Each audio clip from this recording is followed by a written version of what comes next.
As far as the response goes, every company's tackling a little bit different, and it depends on a couple different variables. Don't conduct your analysis in isolation because data is so incredibly powerful. Not defending just the tribe, but defending the organization. Those creative people that you really want to keep empowered, keep excited, keep motivated, keep thinking. A good experience pays dividends down the line. Stereotypes tend to break down in proximity. Welcome to We're Only Human, a podcast about human resources, business, technology, and the workplace. My name is Ben Eubanks, your host, and I'm so glad you're here.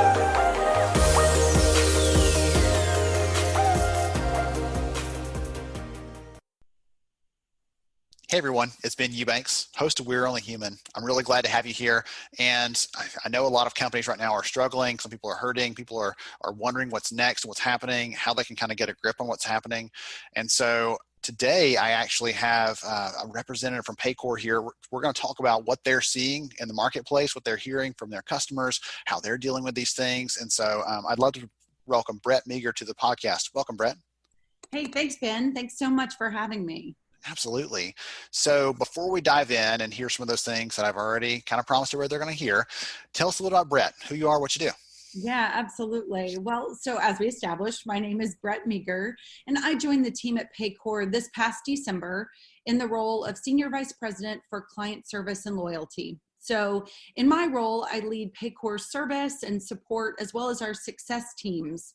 We're basically laser focused on developing and promoting customer engagement within our community. So prior to joining Paycor, I led leadership positions at companies like NCR Corporation, Alight Solutions, and several other firms in the technology sector. Awesome. And you mentioned to me a minute ago before we started recording, you have a couple kids. What do you do when you're not at work? That's right. So, well, right now, I think we were sharing notes a few moments ago about how they're all a bit of a blur right now, right? And so that's the reality for most folks these days. I have a 4-year-old and an 8-year-old. My family just moved from the Atlanta area back when I took this role with Paycor up to Cincinnati, Ohio, where we're based. In the Norwood neighborhood of Cincinnati. So we live outside in the suburbs of that kind of metropolitan Cincinnati area, and we're well on our way to meeting neighbors and learning the new surroundings when we got quarantined. So my days right now are spent really in juggle mode. It's a little bit of you're making sure someone is fed and someone is homeschooled and all of those things. We're getting outdoor and getting fresh air and trying to keep some level of normalcy for our family, but at the same time really navigating our business continuity and response for Paycor, as well as how do we respond in the best way possible for the tens of thousands of clients we work with. So to say things have been a little bit hectic since we moved is probably a bit of an understatement right now. Goodness gracious, the things that you didn't think you'd have to deal with when you joined up. They say, taking a new job or, changing, selling your house or getting married, like those are big things that mark your life. And you've had a couple of those already this year, plus this on top of it. So, all right. Let's keep it down in the books for sure. You'll never, ever forget. So let's shift gears a little bit. I'd love to hear from you. Again, as you said a minute ago, it's your goal to kind of stay on the pulse of what's happening with your customers. I know Paycor serves hundreds, maybe thousands of customers. I have no idea the number actually. I'd love for you to answer that for me in a minute. But what are you hearing from those customers right now? What's on their minds? Yeah, absolutely. So Paycor represents and works in the HCM space. We do payroll processing as well as a lot of the ancillary products that surround that to ensure that HR professionals and leaders are taken care of. We work with tens of thousands of companies actually across the U.S. Most of them are small and mid-sized businesses, which are highly impacted right now with what's going on in the world of COVID-19. And candidly, we actually process payroll for those companies for millions of employees that work for those companies. So right now we have line of sight and are directly watching what's happening with millions of folks across the US who are either getting paychecks or not getting paychecks depending on the responses of these companies. So it's many of those that we work with are in highly impacted areas like hospitality and tourism areas, as well as healthcare providers and manufacturers. So just a broad swath of industries are represented across those companies that we work with. And it's interesting to see how those responses are starting to take shape industry by industry. So let's dig into that if that's okay with you. Absolutely. I don't know if there's such thing as an average company. Based on all the research we do, like everyone is a little bit unique in what they're doing, but I know that industries can kind of allow us to bucket those companies and see some similarities. Right now, travel is hurting, healthcare is exploding, retail is kind of in a weird space where the e-commerce side is really ramping up, but some other stuff is not so much. So I'd love to hear from you. How are companies like that's the business side of it? How are companies responding to this? What's happening? What are you hearing? Again, in terms of how companies are trying to help their people survive this or overcome it or get through it. Yeah, so let me answer that kind of in two different ways. I'd love to share a little bit about what we're hearing, but then also what we're doing to interact with those clients that we work with and our response, because I think it gives a nice living example for HR professionals out there that are trying to wrap their head around what this means to their company. So you led by asking, what does average look like as a response? And candidly, I don't know that we've seen average just yet. The reality is that we're all adjusting to a moving target, our company included to that. No matter the size or the industry, I think everyone right now is taking it day by day to assess the strategies and behaviors to actually respond to the situation at hand. Go back in time a week or two ago, and as a global community, we didn't have nearly the emphasis on this as we do today. And so things are rapidly adjusting. And right now, I would say specifically in the US, there isn't an industry or even a person that it hasn't been impacted by the pandemic and giving an effect to them. As far as the response goes, every company's tackling a little bit different that we would see that we interact with. And it depends on a couple different variables, depending on their cash flow situation, the scale of the impact, so that industry that they serve perhaps, or the way that consumers or their own clients are interacting with them, as well as candidly their appetite for risk. So sometimes that cash flow and appetite for risk allow them to move in a different strategic direction at this point than, say, a business that may look the same on the outside. The one thing we can say globally is that being proactive and timely in the response is what's key. So sitting and ducking our heads in the sand, pretending like this isn't going to impact us, that's not even a strategy these days. We all just have to recognize that we have to move forward. And not only do we have to move forward with a strategy, we have to communicate and bring others along with us. That means our employees, our clients, those that interact with the firm, to make sure that we're able to just sort of organize that chaos as much as possible to stay ahead on the communication front and to be a voice of reason in all the noise. So we're actually hearing three main themes that you might consider sort of the average responses from our clients. The first one is a need to stay informed. We need to make sure we're educated on the changing legislation, guidelines, relief related to the pandemic, and how technology is enabling or adapting to that. So we're getting a lot of calls into our contact center and into our teams of professionals every day asking, what exactly does that mean for me? Help me personalize what I'm hearing on the news as just an individual sitting in my own home, right? What does that mean to me as a business owner? Help me understand that and unpack that. So that's hugely powerful and hugely important right now. And again, a moving target. A second theme we're hearing is a need to deploy their workforce in creative and new ways, such as allowing for flexible schedules for those with children or others that they serve as the caregiver for. The need to work from home, that allows for and requires a whole different set of skills, or perhaps preparing a workforce that just doesn't necessarily exist for a lot of small and mid-sized employers.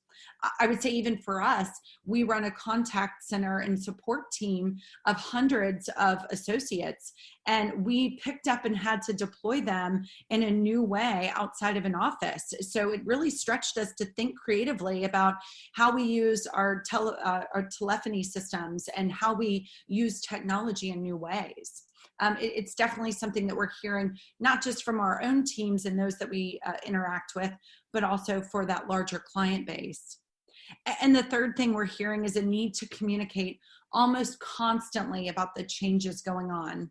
You know, there's a delicate balance there of being responsive to the things that we're hearing and needing to adjust to, and making sure employees know what's going on in their business, but then over communicating to a point where it becomes almost a white noise that they begin to drone out. And so helping our clients find that healthy balance and find new ways to, you know, not be able to put things on that bulletin board in the break room anymore, but to remind them of important things related to their payroll or their HR solutions, their benefits, in ways that necessarily don't allow us to connect face to face.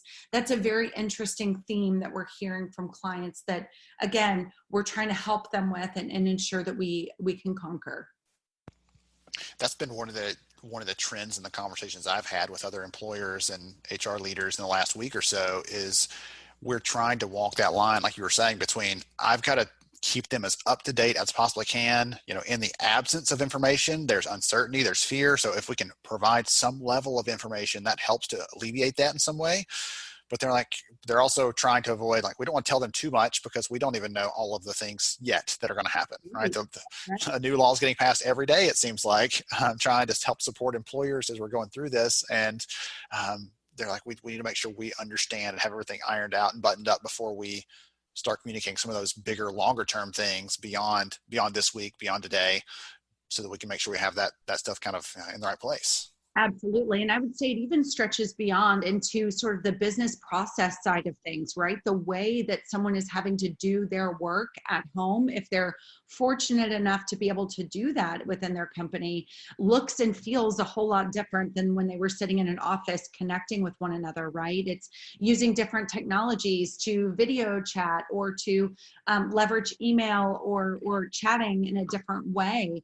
And so even that has brought up a new layer of noise almost to retrain associates to do some of the things they were doing before, but in a very different technology lens than perhaps they did when they were sitting in a small office environment together. And so, you know, it really is a fine line of communicating what we can that are sure things like the process changes, but recognizing that, hey, some of this is also a trial and a test on what works for our business and what doesn't, as well as those sort of macroeconomic climate, you know, changes that we have as far as legislation and things of that nature. So it definitely is a bit of an overwhelming topic when you think about it, but it allows us a lot of opportunity to connect in new ways and really drive our business forward if we take advantage of this and really take it on with a proactive lens, for sure.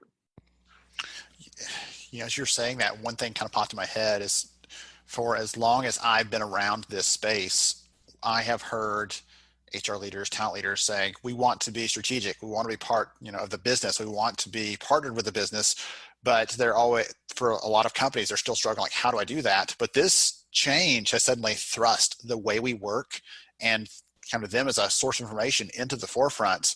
You know, someone that's, you know, head of sales probably isn't in charge of how we're going to get all of our people remote and how we're going to support them and how we're going to take care of them. So HR now has kind of a platform that they didn't have before to be able to show their value, to demonstrate how they're supporting the business, and to demonstrate that those things they're bringing to the table, when they might have been doing the exact same kind of things in terms of communication and everything before. It just was maybe under a couple layers of management or other things. And so now they have this platform that they can use to kind of share that. Does that sound logical? Absolutely. You know, no time like the present, right? I would start by reminding our HR friends and leaders that, candidly, there is no reason to waste a crisis. And what I mean by that is, this is the chance minutes to shine as the thought leaders of the business. To exactly your point, where before there was a lot of noise or lots of decisions being made, this is a time where everyone in the business is turning and looking at the people leaders and to the HR professionals saying, help, what do we do? Don't you have a playbook for this? Right? And so I would say capitalize on that. And we've got to sometimes, take a deep breath and think about what's the best way to handle these situations, because they are completely uncharted. But at the same time, it absolutely allows us to move forward with things that perhaps were getting dusted, as a lower level priority before, things like being able to enable a work from home policy. I bet there's HR professionals out there that have been fighting that battle on the side of HR for a very long time. Well, guess what? No time like the present, right? Use this as the opportunity to really change and shift that topic to be, instead of, a crisis response, let's take it a different way and move the business forward, right? So there's tons of good that can come out on the other side of this.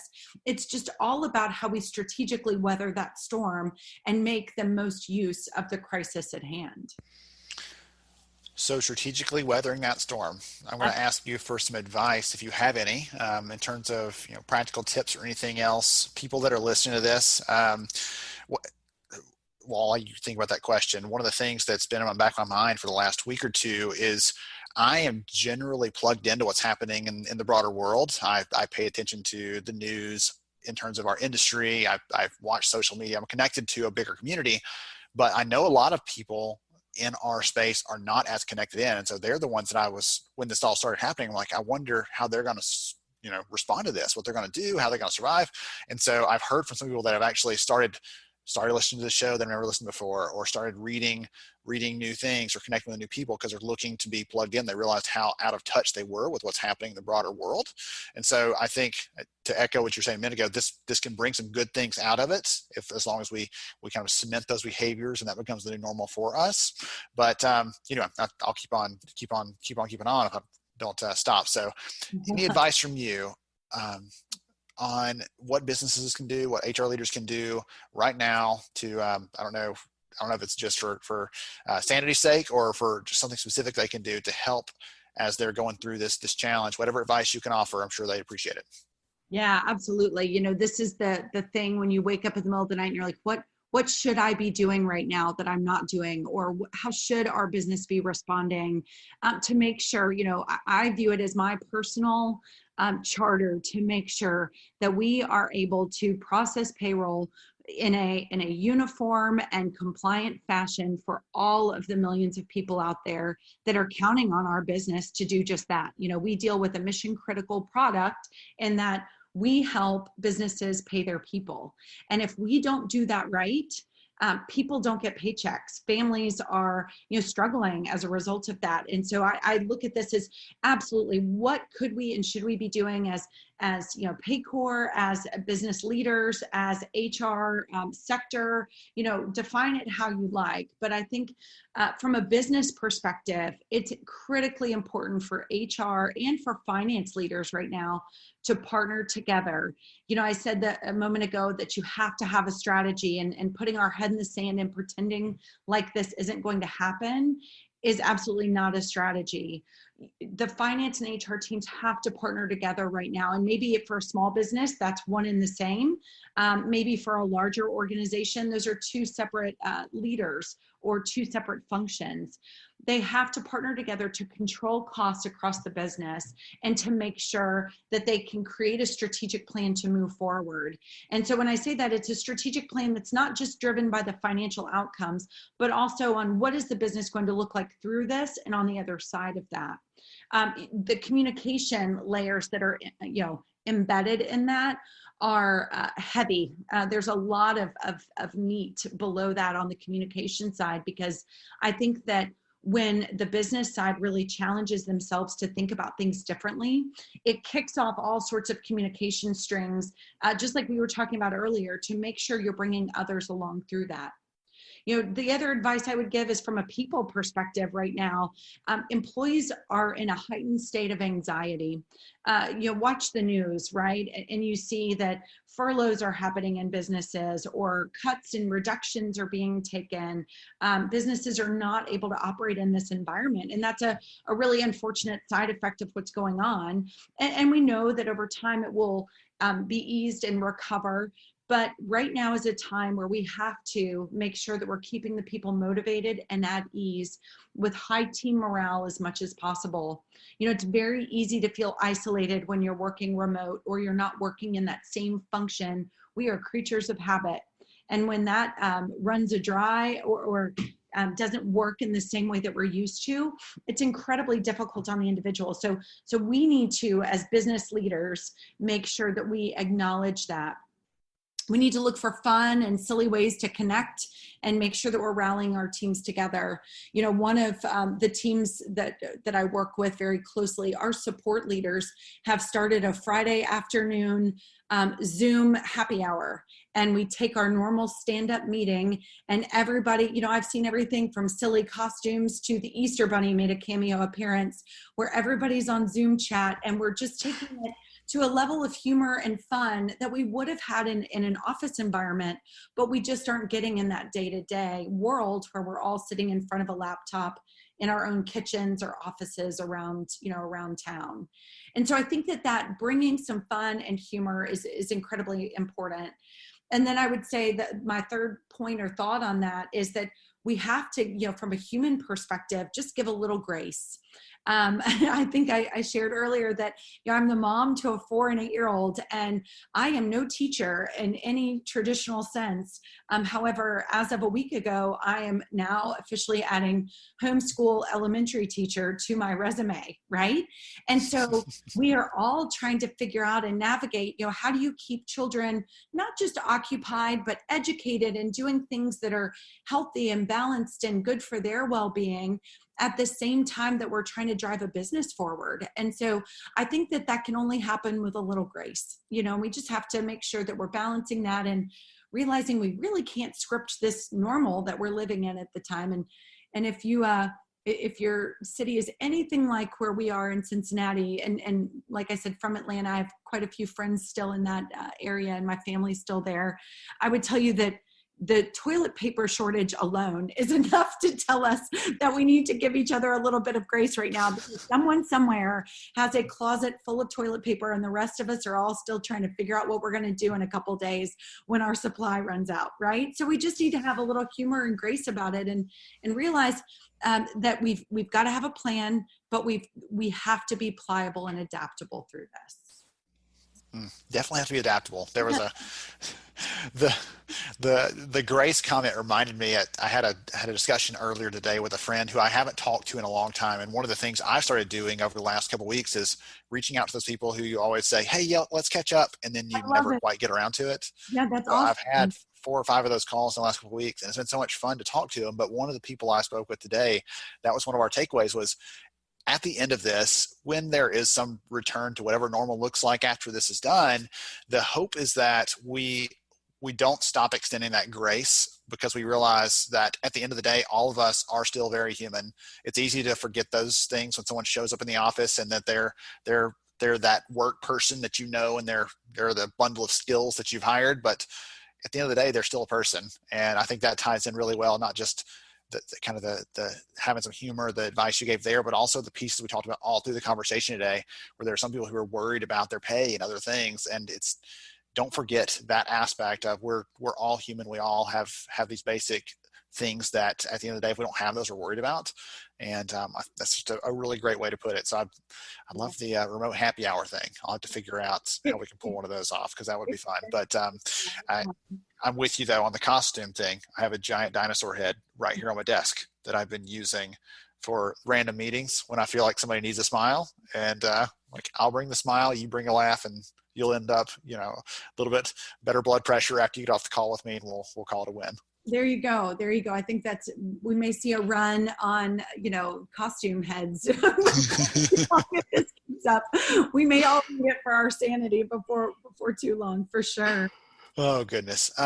Brett, this has been so insightful, so helpful. I really appreciate you taking some time for us today. If someone wants to connect with you or learn more about what Paycor is doing in general, or how you're responding to this for your customers, what's the best way to do that? Yeah, absolutely. So if you don't mind, may I share a couple of the things that we're doing to kind of adjust to this new normal for our customers? Because I think it gives a nice living example. And then I can close out with, sharing a little bit more about where to find more of this information. I think it's a really kind of meaty response that we've had at Paycor from our marketing team. And I think it's really helpful for those listening. Absolutely. Okay. So, we were talking earlier about the themes and the new normals and what does it mean to have an average response right now? And I think, I shared a couple of themes that we're seeing, but if we take it a step further, there's a couple things that our company as, thought leaders in the HCM space has done to help prepare not just our clients, but also those just in the community that are looking for education. And I think that that's a really important thing right now. I know that, Ben, you guys have put together a great list of support and information that's available to just the general public and to HR leaders that are looking for more information. We've done something sort of similar, but with a bit of a different bend to it. We know that there's a huge need for education right now. And a lot of our customers are calling us to say, I don't quite understand what this means for me. What exactly does it mean when we're asked to implement X, right? And I say X generally because I think that there will be other things that this applies to in the future. So we've created a forum called the COVID Support Center for Small and Mid-Sized Businesses. You can link to it from our website, paycor.com, where readers can find information like articles. There's a ton of webinars, communication templates, and things that they can use across their business that are just free resources for them. It's tons of thought leadership. A lot of hours have gone into this from many, many professionals across the industry that can help business leaders, specifically in small and mid-sized companies, either find a template to use that helps them communicate better with some of these situations that we talked about today, or also just find some more thought leadership to challenge them to think about things in a new way. We took it a step further by also including, the team has done a great job of, that topic of, I'm knowing all too well, moonlighting as mom and homeschool teacher right now, of when you're working from home and you're a caregiver, it's giving new meaning to work-life balance. And so our team published on social media an article just recently called How to Work from Home with Kids. And it includes lots of great tips and pointers. A lot of them are just candidly really practical things. And much like what you said, Ben, of, I hope that some of this grace persists on the other side of this. These are just things that we all probably know we should have been doing it, but you get so busy in your day-to-day that you kind of slack on some of these things. So it's things like how to set a schedule for yourself and for your kids, ensuring that you're communicating well with your manager about the reality of your home situation, and just some great resources like that of how to have the tough conversation with your partner or with your manager or, with your family about what this schedule looks like for your family. We actually implemented a family schedule this week, and it's already been a game changer. I can tell you, like, the kids love that they get to see and pick their color of what they're supposed to be doing all day. And they've actually realized the hours where they can't bother mom because she's doing things like talking with you. And so it's actually, knock on all the wooden things, it's actually working. They haven't come in today. So, we know that these things are all good best practices. And, I just think that they're really helpful tips for everyone working in these non-normal situations right now. And then lastly, I would just share that on the product front, we were a first mover on some feature changes that allowed for the response to some of the new legislation and aligning our product to support the Families First Coronavirus Response Act. Try saying that 3 times fast, by the way, to help our clients manage all of the changes, including like the earning and accrual codes for tax credit tracking. And we've worked really swiftly to add some new functionality within our application to allow HR leaders to mass communicate with their team with push notifications. So just some great things there. Again, it's sort of challenging all of us. And I would say from a product perspective, we're absolutely taking full advantage of the crisis by rolling out some features that, push notifications is a great example of one that we probably would have eventually gotten to, but it wasn't the top of the heap, coolest, priority for our product team to work on. But there became a new market demand, and we were able to, push that forward, and we're launching that this week. So it's really exciting stuff just to see how quickly teams are able to, align themselves to a priority, jump on a new problem statement that didn't exist a couple days ago, and really rapidly iterate and respond. And so I just think that really speaks volumes to what we can do when we put our minds to it and focus on having a strategy forward and making sure that we're taking this in stride, recognizing that no one planned for it, but we all have to respond to it. So just to end up with that topic, I would share that to learn more about what we're doing at Paycor and the thought leadership, there's links from our website as well as on all the social platforms. You can find our team representing under the Paycor handle. It's a big orange logo, so if you get lost or confused, just look for the sort of sideways chevron in orange, and that's us. So lots of thought leadership going in on LinkedIn and on Twitter and on all of the social networks for that regard. I personally am on LinkedIn at Brett Meager, and you can follow me there, and we can friend up, and you can send any questions that way if there's any more advice or information that I can share about what we're doing at Paycor or how we are helping small businesses. All right, perfect. That's exactly what I was hoping for, and I love that you shared that. I'm going to go read the How to Work from Home with Kids for any other tips or advice or secrets that I might not know. Just when you think you know it all, someone else has another like super amazing tips. You're like, I never knew that, but that would change my life. So I'm going to make sure to dig into that one too.